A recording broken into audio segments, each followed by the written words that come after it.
आजकल चारों तरफ आप लोग को सुनने में आ रहा होगा रसिया और यूक्रेन का विवाद। ये जो आप मैप में अभी कंट्रीज़ देख पा रहे हैं, ये सारे कंट्रीज़ हैं, देश हैं। तो ये एक समय यूएसएसआर का पार्ट हुआ करते थे। रसिया और यूक्रेन का जो विवाद है वो असल में यहीं से शुरू होता है। तो हम भी इस पर एक नज़र डाल लेते हैं। तो इसमें देख पा रहे होंगे रसिया रेड कलर में और यूक्रेन जो है ग्रीन कलर में। हम आगे आपको इन दोनों का ही मैप दिखाएंगे। इसमें हालांकि समझ में नहीं आएगा, काफ़ी 15 देश हैं। तो ये एक समय था यूएसए का पार्ट हुआ करते थे और रसिया के मॉस्को से ये सारे कंट्रीज़, रसिया के मॉस्को में कैपिटल हुआ करता था और वहाँ से सब कुछ हेड हुआ करता था। जैसे कि आजकल दिल्ली से हेड होता है सब कुछ इंडिया के लिए। तो वहाँ पे कैपिटल हुआ करता था। आइए देखते हैं रसिया और यूक्रेन, जिन दो देशों में ये विवाद चल रहा है। एक तरफ आप ग्रीन पार्ट में देख पा रहे होंगे रसिया और ऑरेंज पार्ट में यूक्रेन। और जहाँ इन दोनों का बॉर्डर मिलता है, असल में सारी जो रसिया काफ़ी दिनों से ना अचानक से अपने जो सैनिक थे उनकी तादाद वहाँ भी बढ़ाने लगा था। और कुछ दिनों से देखा जा रहा है कि टैंक, मिसाइल, सब चीज़, इन्फेंट्री जो कहा जाता है, वो सब चीज़ों की तादाद बढ़ा रहा है वहाँ पे। असल में आप ये जानेंगे कि समझने की कोशिश करेंगे कि पता कैसे चल जाता है। असल में ये यूक्रेन ने नहीं पता किया था। ये सब हर जो महान देश होते हैं, बड़े देश होते हैं, उनके पास काफ़ी आधुनिक हथियार होते हैं, जैसे कि डाटा कलेक्ट करना या फिर सैटेलाइट। आजकल तो काफ़ी एडवांस हो गया, हमारे देश का इसरो भी काफ़ी एडवांस हो चुका है। तो उस द्वारा ना पता चल जाता है। तो काफ़ी इमेजेस आई, सैटेलाइट है। तो यूक्रेन को उन्होंने आगाह किया, यूएस ने, कि रसिया आपकी तरफ काफ़ी ये बढ़ा रहा है सैनिक की तादादी। और देखिए पॉसिबल इन्वेजन हो सकता है। इन्वेजन यानी उस देश पे अचानक से हमला कर देना बिना किसी चेतावनी के। तो यही सब कॉन्फ्लिक्ट चल रहा है और रसिया यहाँ है और यूक्रेन यहाँ, और ये रहा हमारा प्यारा भारत।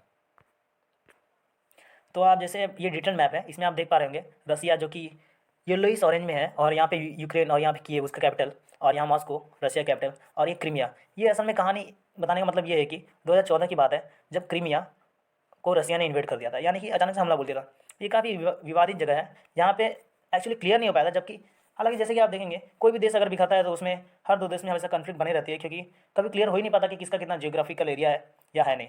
तो ये काफ़ी क्रीमिया जो पार्ट है ये विवादित था। तो अचानक से रसिया ने इसमें अचानक से इन्वेड कर दिया, तो यूक्रेन उससे खफा हो गया। जैसा कि हमने कहा, मॉस्को जो कि रसिया का पार्ट है और कैपिटल है, और कीव हो गया यूक्रेन का कैपिटल, और ये रहा क्रीमिया जहाँ पे सब कुछ 2014 से विवाद चल रहा है। इसको रसिया ने इन्वेट कर लिया था, जबकि डिसीजन आया नहीं था कि ये पार्ट किसका होगा। तो ऑब्वियसली आप देख पा रहे होंगे यूक्रेन के नीचे है, तो हालांकि उसका पार्ट होना चाहिए था, लेकिन फिर भी रसिया अपना सैन्य ताकत दिखाते हुए उसको इन्वेट किया।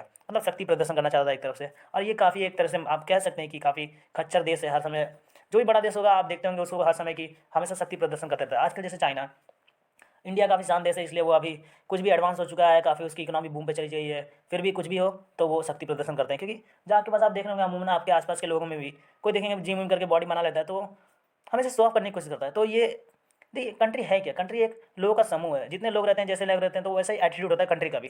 तो वहाँ के सब लोग वैसे ही हैं। आप देश को मानते हैं कि हाँ हमारा देश काफ़ी बड़ा है, पहले यूएसएसआर हुआ करता था तो अभी क्यों नहीं है। तो उनके मन में भी कहीं ना कहीं भावना है, जैसे हम भी सपना देखते होंगे कभी अखंड भारत का। ऐसे सब सपने हर देश के लोगों के पास लाजमी है।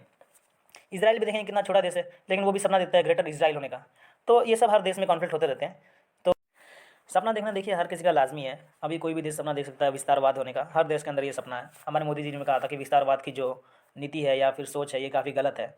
तो आइए बढ़ते हैं, आप देखते हैं कि इसका रिजल्ट हो क्या कह सकता है। तो सबसे पहले यूक्रेन, जो कि सबको लग रहा है कि पॉसिबल इन्वेजन कर सकता है, जैसे कि हमला कर सकता है और उसको हड़पना चाहता है ताकि यूक्रेन का भी पार्ट रहे। और इसके पीछे देखिए मुख्य कारण ये भी है कि रसिया की जो पॉपुलेशन है ना वो काफ़ी तक गिरती जा रही है, और वहाँ की जो इनफर्टिलिटी रेट है वो भी काफ़ी हद तक वुमेन्स के अंदर कम हो चुका है।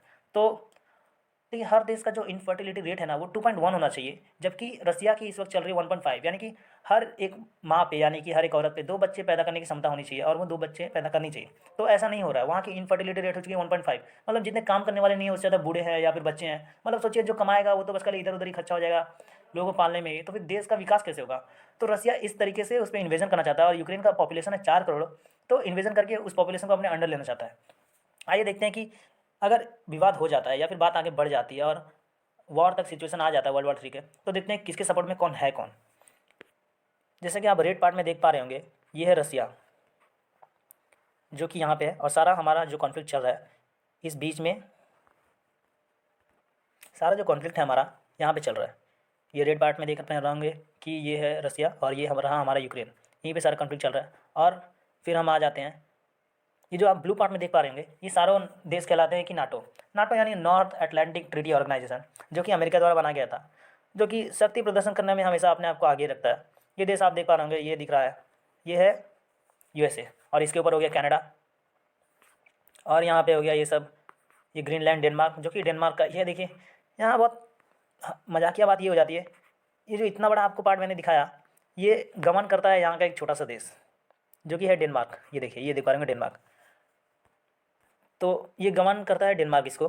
तो आप देख पाएंगे ये छोटा सा देश इतने बड़े एरिया को कैसे गमन करता है। असल में यहाँ पे मजाक की बात ये हो जाती है कि ये जो बड़ा सा पार्ट आप देख पा रहे हैं, इसमें असल में कोई रहता ही नहीं, काफ़ी कम पॉपुलेशन है, वो भी रहती है तो पॉपुलेशन वो भी काफ़ी निचले भाग में यहाँ पे, ठीक है। तो और यहाँ पे जो है कि ठंड बहुत होती है, और ये नॉर्थ पोल के काफ़ी करीब हो जाता है, तो पूरा जो एरिया है वो बर्फ़ से ढका रहता है। तो वहाँ नहीं जाके हम यहाँ पे आते हैं। ये आप देख पा रहे होंगे यहाँ पे विवाह चल रहा है, और ये रहा, ये हो गया फ्रांस, और ये देख रहे होंगे अपना यूके। यूके वही देश जिसने भारत पे एक समय राज किया था, इस पूरे देश को हथिया के उसने सबको गुलाम बना के यहाँ पे राज किया था। तो ये सब देश जो है ना, ये ब्लू वाले पार्ट, तो जैसा कि हमने आपको बताया कि जो भी मार्क करके ये सारे जो देश है ना, ये नाटो कहलाते हैं, ये ब्लू में, और ये सारे देश एक साथ आ जाए। नाटो का एग्रीमेंट साइन हुआ था, ये लीडेड बाय है यूएसए, और इसका मोटिव यही था कि एक समय जब भी किसी देश पे हमला हो, तो इसका मतलब ये हो जाता है कि हम सारे देश पे हमला। मतलब इसका कहने का अंतर यही है कि मान लीजिए पाकिस्तान, इंडिया, भूटान, नेपाल, बांग्लादेश सब मिलकर एक ट्रीटी साइन करते हैं, एग्रीमेंट बनाते हैं, जिसके तहत ये कहा जाएगा कि अगर एक देश पे भी हमला होता है वो सब देश के ऊपर हमला। मतलब कोई भी देश अगर मान लीजिए अफगानिस्तान पाकिस्तान पे हमला करता है, तो इस एग्रीमेंट के हिसाब से वो हमला इंडिया पे भी माना जाएगा, नेपाल पे भी माना जाएगा, बांग्लादेश पे भी माना जाएगा, श्रीलंका भी माना जाएगा। तो ये सारे देश मिलके उस एक देश पे हमला बोल देंगे। तो इसका कहने का तात्पर्य यही है कि अगर, हालांकि यूक्रेन जो है ना, यूक्रेन अभी तक नाटो का पार्ट हुआ है नहीं, और कॉन्फ्लिक्ट इस बात से है, रसिया खफा इस बात से है कि कहीं पार्ट हो ना जाए। इसी चीज़ को लेकर सारा विवाद चल रहा है। देखिए ना, एक यूक्रेन एक इंडिपेंडेंट कंट्री है, उसकी इच्छा कहीं भी जा सकता है, वो किसी में भी शामिल हो सकता है, कोई भी एग्रीमेंट कर सकता है। जैसा कि स्टार्टिंग वीडियो में हमने आपको दिखाया था एक मैप, जो कि यूएसएसआर जब टूट के काफ़ी देशों में बिखर गया था। तो वीडियो के स्टार्ट में हमने आपको एक मैप दिखाया था, यूएसएसआर बिखर के काफ़ी कंट्रीज़ में बिखर गया था। तो आप देख पा रहे होंगे यहाँ पे लिथुनिया हो गया, एस्टोनिया हो गया, लातविया हो गया, ये सारे जो कंट्रीज़ हैं ना, ये यूएसएसआर से बिखर गए थे। लेकिन यूएसएसआर यानी कि रसिया जो लीड करता था, वो इन्हें नाटो से जुड़ने से रोक नहीं पाया। अब देखिए, इन पे हमला मतलब, हाँ, इन देशों पे हमला मतलब कि आप सोच लीजिए, इन सारे ब्लू देशों में जो आप नीले रंग में देख पाएंगे, इन सारे देशों पे हमला।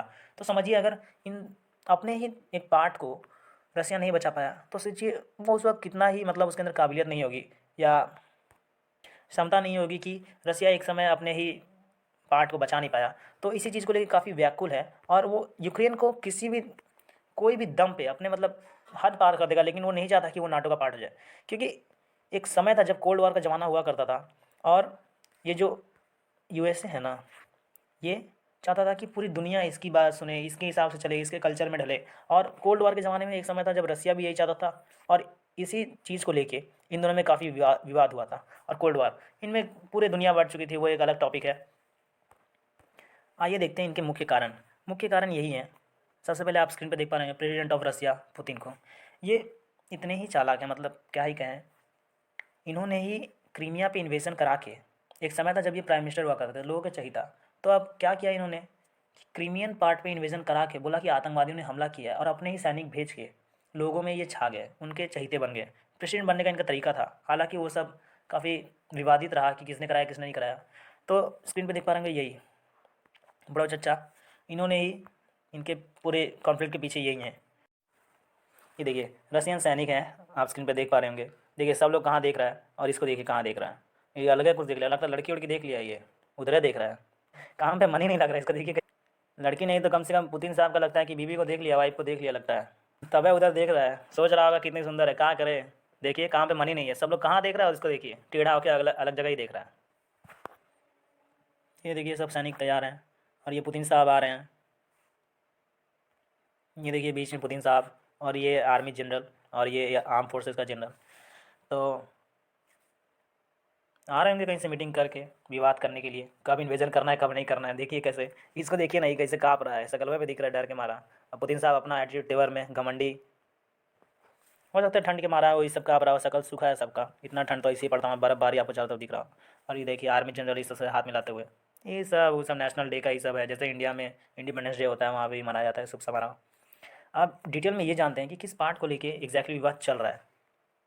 जैसा कि आपको पहले भी समझा चुके हैं कि क्रीमियन जो एरिया है, इसको रसिया ने इन्वेड कर दिया था 2014 में।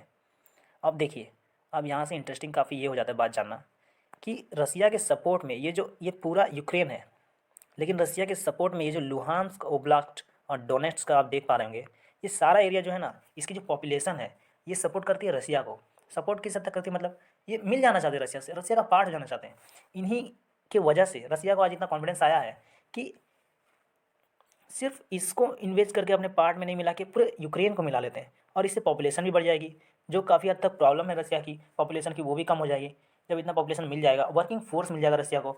आखिरकार इतना बड़ा जो देश है उसको संभालने के लिए लोग भी चाहिए, तो पॉपुलेशन की कमी हो जा रही है। तो ये सारे पार्ट को ये चाहता है। और अब क्रीमिया को इन्वेजन करने का रसिया का सबसे बड़ा रीज़न ये था कि रसिया का जो चारों तरफ का एरिया है ना, वो ऊपर का जो पार्ट है उसका जो कोस्टल रीजन्स है जो कि समुद्र से टच होते हैं, जब एक ज़मीन किसी देश का, तो वहाँ से वो ट्रेड होता है। और ट्रेड का सबसे अच्छा तरीका रूट है शिप्स। तो वहाँ पे बर्फ़ जम जाता है और वो लोग ट्रेड कर नहीं पाते थे। तो गुस्से में कहिए या फिर तनावपूर्ण सिचुएशन में कहिए, उसने क्रीमिया पे इन्वेजन कर दिया। यहाँ का पार्ट हमेशा मतलब समुद्र समुद्र जैसा रहता है, पानी रहता है, तो ट्रेड हो जाता था। तो यही इन्वेजन का जरिया था। लेकिन ये काफ़ी बड़ा सिरदर्द बन गया रसिया के लिए। यूएसए ने क्या किया, इसको देखते हुए उस पर बहुत सारे सैंक्शन लगा दिए। इकोनॉमी ख़राब हो गई उसकी, काफ़ी हद तक उसकी इकोनॉमी घट चुकी है, पैसे कम है, लोग जैसे तैसे अच्छे सिचुएशन में रहते हैं। असल में रसिया एक समय तक काफ़ी अमीर था, तो अब वो लोग अमीर से गरीब हो के भी, मतलब कितने ही गरीब होंगे, ढंग के ही हैं, लेकिन काफ़ी हद तक उनकी इनकम कमा है, सब कुछ कमा है। तो यही सब विवाद का जरिया रहा, और आज इस हद तक माहौल पहुँच चुका है कि युद्ध भी हो सकता है। यह आप स्क्रीन पर देख पा रहे हैं प्रेसिडेंट ऑफ रसिया लिफ्ट में, और यूक्रेन प्रेसिडेंट। असल में ये जो यूक्रेनियन प्रेसिडेंट है ना, ये काफ़ी हद तक पपेट माने जाते हैं वेस्ट के करीबी, मतलब यूएसएसआर के चमचे। और प्रेसिडेंट ऑफ रसिया मतलब पुतिन, यानी कि जो अपनी तेवर में चाहते हैं कि पूरी दुनिया उनके हिसाब से काम करे। हालांकि उनका इतना बड़ा देश भी है, तो उनके पास इतना कॉन्फिडेंस आ भी जाता है। लेकिन सारा कॉन्फ्लिक्ट यही है। और एक तरह से अगर रसिया इन्वेड भी नहीं करता ना, तो रसिया ये चाहता है कि इनको हटा के कुर्सी पे किसी और को बैठाना चाहता है, जो कि मतलब रसिया का बात सुने और उनके हिसाब से चले, उनके हिसाब से सब कुछ हो। अब देखिए, अगर विवाद बढ़ के युद्ध के माहौल पे आ सकता है, अगर दोनों देश आपस में युद्ध कर लें, तो सबसे बड़ा संकट आ जाएगा बाकी दुनिया के देशों पे। जो कि यूक्रेन जो है ना, यूक्रेन क्या है कि ऑयल का बहुत ही बड़ा सप्लायर है। तो काफ़ी हद तक जब तक ऑयल सप्लाई होता है तो सस्ते रेट में सप्लाई होता है। जैसे सऊदी अरेबिया भी एक्सपोर्ट करता है, तो देखिए सऊदी अरेबिया एक्सपोर्ट करता है, तो देखिए आपस में कंपटीशन बना रहता है। यानी कि अगर यूक्रेन करता है, सिर्फ यूक्रेन ही मान लीजिए मार्केट में एक ही है तेल बेचने वाला, तो वो अपने दाम पे बेचेगा, मतलब अपने इच्छा अनुसार, जैसा उसका मन करेगा, ज़्यादा दाम पे, कम दाम पे तो कम दाम पे। तो अगर कंपटीशन बना रहता है तो एक संतुलन बना रहता है। हर देश जो जिसके पास तेल नहीं है वो निर्यात करते हैं, खरीदते हैं अपने देश को चलाने के लिए। तो एक समय आएगा जब एक देश के पास तेल की काफ़ी कमी हो जाएगी और दूसरे देश अपने जो मन करेगा उतने दाम पे तेल बेचेंगे। तो इससे काफ़ी बड़ा संकट ये हो सकता है। और जो रसिया हमारा है वो नेचुरल गैस का सप्लायर बहुत बड़ा है। तो अगर विवाद में रसिया भी है तो कुछ भी अगर युद्ध होता है, यानी कि चारों तरफ से अगर युद्ध होता भी है, तो संकट सिर्फ इन दोनों देशों के बीच नहीं रह जाएगा, पूरी दुनिया पे आने वाली है। देखिए नेचुरल गैस का दाम बहुत बढ़ जाएगा। हर तरीके से नेचुरल गैस का बहुत बड़ा सप्लायर है रसिया। एलपीजी हो गया, कोई भी सीएनजी हो गया, हर तरह का गैस, और काफ़ी मात्रा में है उसके पास, जितना दुनिया के सेकंड थर्ड और फोर्थ एक्सपोर्टर के पास नहीं है। उसका सबका मिला दे तो रसिया के पास उतना अकेले है नेचुरल गैस। तो अगर कोई भी देश आपस में लड़ते हैं तो इससे पूरे दुनिया पे असर पड़ता है। तो सबसे बड़ा विवाद यही होने वाला है कि नेचुरल गैस का दाम बढ़ेगा, और इस पे बाकी देशों का असर पड़ेगा, इस पे उनकी इकोनॉमी में काफ़ी संकट आएंगे। और यूक्रेन की तरफ से ये आएगा कि वो ऑयल का बहुत बड़ा एक्सपोर्टर है। तो आज बस इतना ही रहा।